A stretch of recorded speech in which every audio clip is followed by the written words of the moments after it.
اللہ تبارک و تعالی خود اپنی قسم کھا رہا ہے، فلا وربک، کہ اللہ نے فرمایا فلا پس نہیں، وربک آپ کے رب کی قسم۔ اور کیوں کھائی؟ اللہ یہ قسم کھا کر بتا رہا ہے کہ لا یؤمنون، وہ مومن نہیں ہو سکتے، یعنی کہ اللہ تبارک و تعالیٰ قسم اپنی کھا رہا ہے۔ اور یہ قسم کیوں کھا رہا ہے؟ کہ اللہ نے فرمایا کہ اے محبوب آپ کے رب کی قسم، لا یؤمنون، وہ مومن نہیں ہو سکتے۔ کیوں نہیں ہو سکتے؟ کیا نماز کا انکار کرنے والے ہیں، نماز میں غفلت کرنے والے ہیں، اور کوئی کسی حکم عدولی میں مبتلا ہیں؟ کیا مقصد ہے کہ اللہ تبارک و تعالی اپنی ذات کی خود قسم کھا رہا ہے؟ تو اس کلام میں ایک تو قسم کھانا، اور قسم بھی یہ کھا کر کہ ایمان والے ہی نہیں ہیں، مومن ہی نہیں ہو سکتے۔ لیکن کیوں نہیں ہو سکتے؟ تو اللہ تبارک و تعالی مزید آگے ارشاد فرما رہا ہے حتیٰ، یہاں تک کہ یحکموک، کہ وہ آپ کو حاکم نہ بنا لیں، وہ آپ کو حاکم تسلیم نہ کر لیں۔ جب تک وہ آپ کو حاکم تسلیم نہیں کرتے اپنے ہر معاملے میں، آپ کے فیصلے کو تسلیم نہیں کرتے اپنے ہر معاملے میں، تو اللہ نے قسم کھائی کہ فلا وربک لا یؤمنون، کہ وہ مومن نہیں ہو سکتے، کہ جب تک کہ آپ کے سامنے اپنے آپ کو بالکل ہی اپنا سر تسلیم خم جب تک نہ کر لے، وہ اس وقت تک مومن نہیں ہو سکتے۔ فیما شجر بینہم، کس میں؟ کہ جو ان کے شجرہ، جھگڑا، بینہم آپس میں جو جھگڑے ہوتے ہیں، اور ان جھگڑوں میں جب آپ ان کے درمیان کوئی فیصلہ کر دیں، کوئی ڈائریکشن دے دیں، اور وہ اگر کوئی بھی فریق اس حکم کو نہ مانے، اس فیصلے کو تسلیم نہ کرے، تو یاد رکھیں کہ وہ ایمان والے نہیں ہیں، ان کے دلوں میں ایمان نہیں ہے، وہ مومن نہیں ہے۔ اب جب اگر وہ مومن نہیں ہے تو کیا ہو، کون ہوئے؟ ظاہر سی بات ہے وہ کافر ہوئے۔ ایمان تو چلا گیا، جب ایمان چلا گیا تو پھر کفر داخل ہو گیا۔ تو اللہ تبارک و تعالی نے واضح ارشاد فرما دیا کہ فلا وربک لا یؤمنون حتی یحکموک فیما شجر بینہم، کہ وہ ان کے جو باہم آپس میں جھگڑے ہوتے ہیں، اور ان جھگڑوں کے درمیان آپ کسی بھی فریق کے حق میں کوئی فیصلہ صادر فرما دیں، اور اگر کوئی اس کو قبول نہ کرے تو قبول نہ کرنا اس بات کی دلالت ہے، دلیل ہے کہ اس کے دل میں ایمان نہیں ہے، وہ مومن نہیں ہے، وہ کافر ہے۔ ثم لا یجدوا فی انفسہم، کہ پھر وہ آپ کے حکم کے سامنے اپنے دل کو، اپنے دل سے آپ کے فیصلوں کو تسلیم کر لیں۔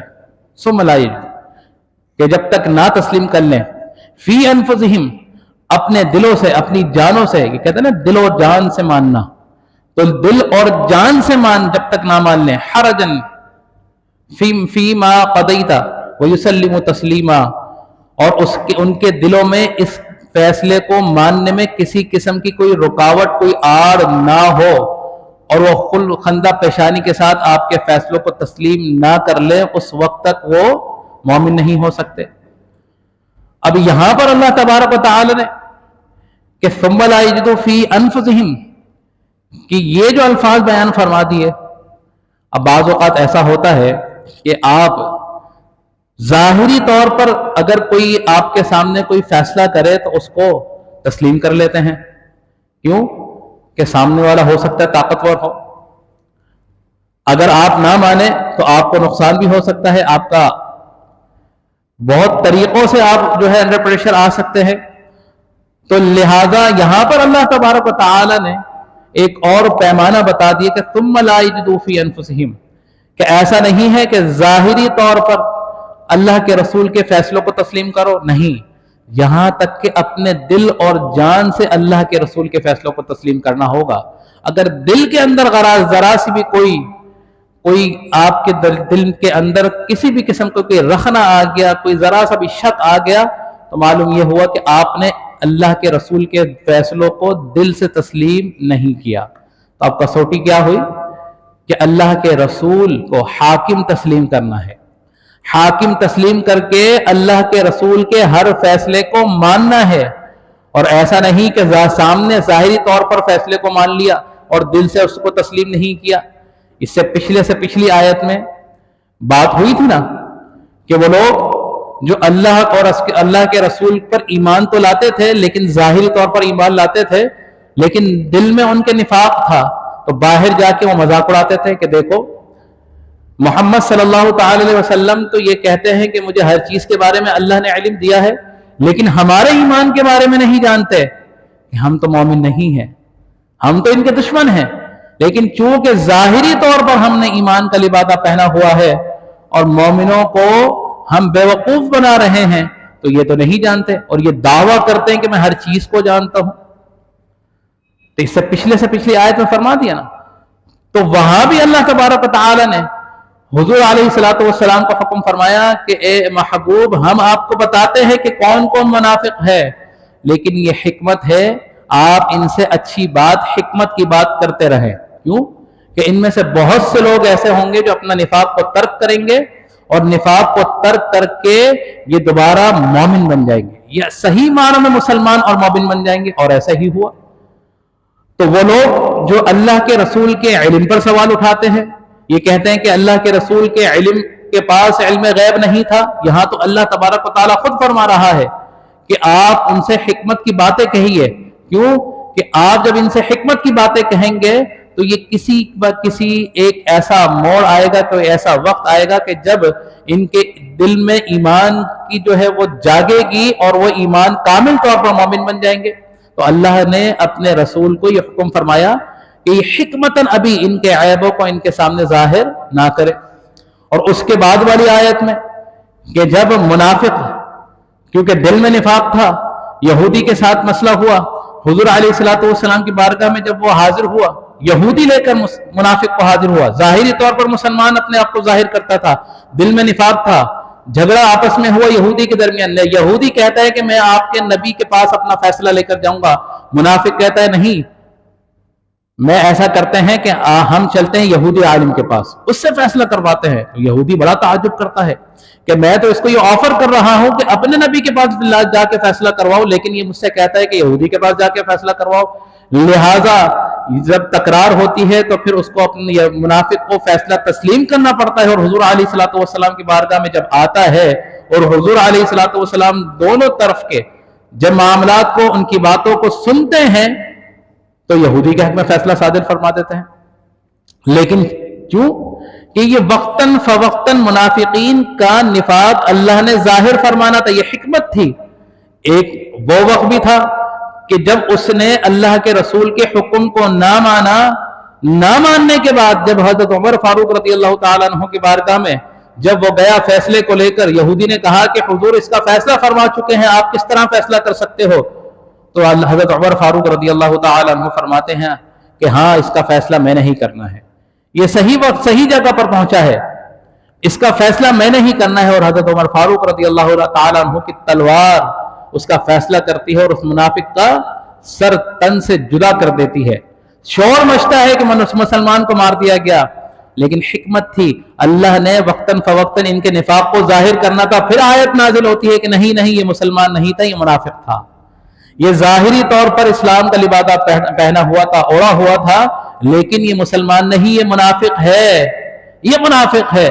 تو اس طرح اللہ نے لوگوں کے نفاق کو ظاہر بھی کیا، منافقین کو، ان کے چہروں کو واضح بھی کیا، لیکن حکم فرمایا کہ آپ ابھی ان کے ساتھ حکمت کے معاملات فرمائیں، ان کے عیبوں پر پردہ ڈال کے رکھیں، ان سے درگزر کے معاملات فرمائیں، کیونکہ ان میں سے بہت سے لوگ ہیں جو واپس آپ کی طرف لوٹیں گے، آپ سے رجوع کریں گے۔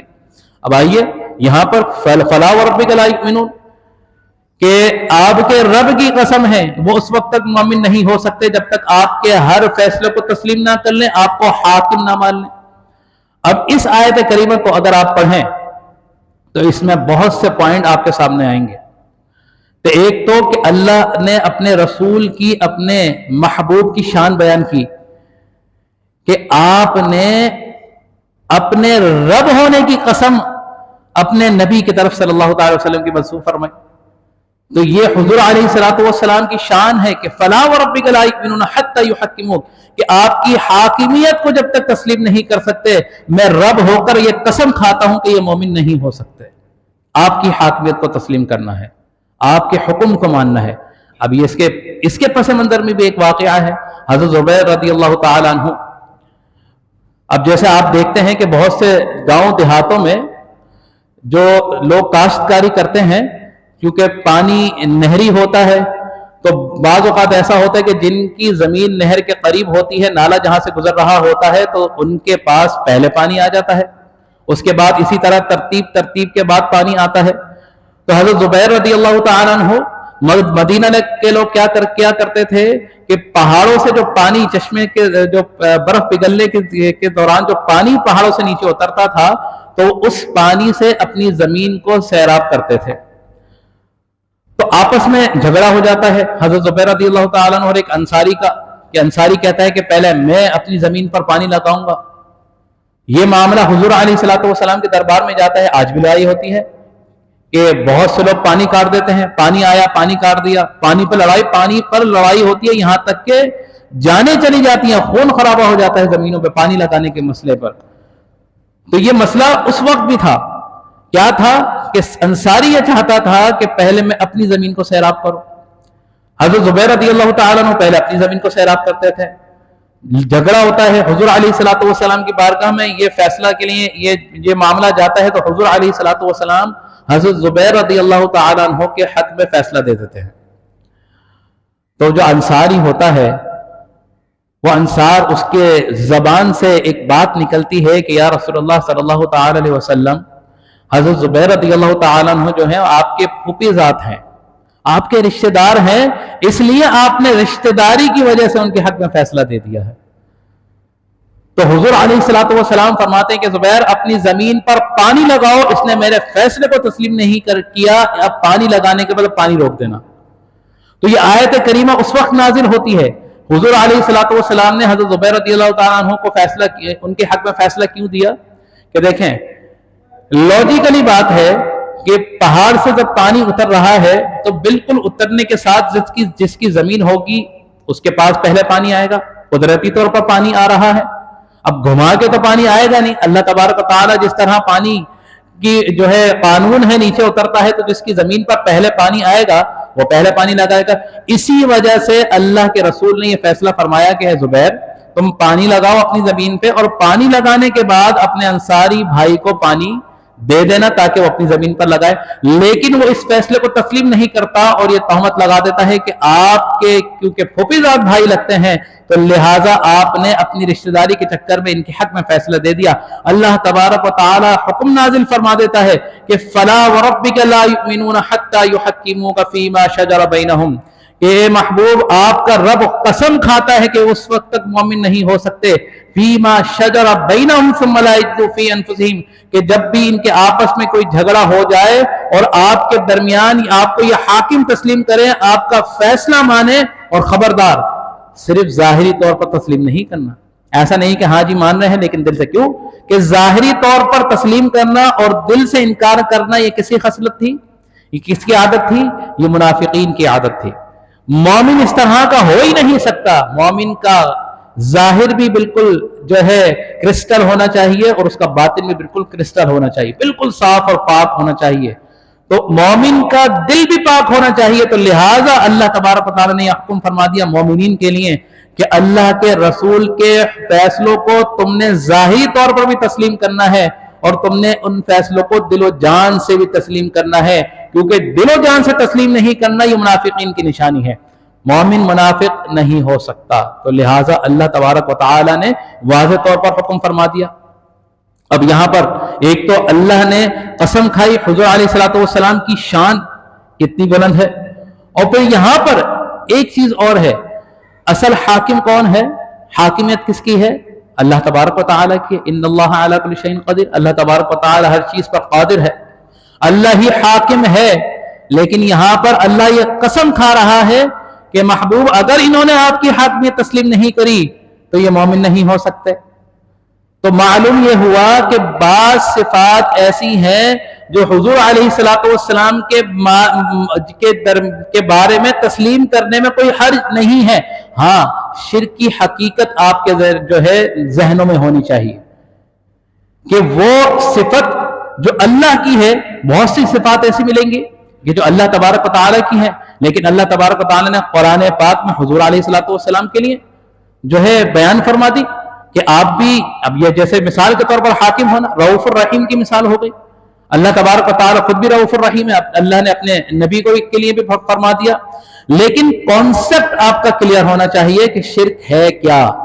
کیوں کہ اللہ تبارک و تعالیٰ کی جو صفات ہیں یہ اپنی ذاتی ہیں، جو اختیار ہیں وہ اس کے اپنے ذاتی ہیں. کب سے کب تک ہیں بہت پرانے ہیں، کوئی پتہ نہیں ہے، لیکن اللہ تبارک و تعالیٰ نے اپنے نبی کو جو بھی اختیارات دیے وہ اللہ کی عطا سے ہیں. وہ لامحدود ہیں، یہ محدود ہیں.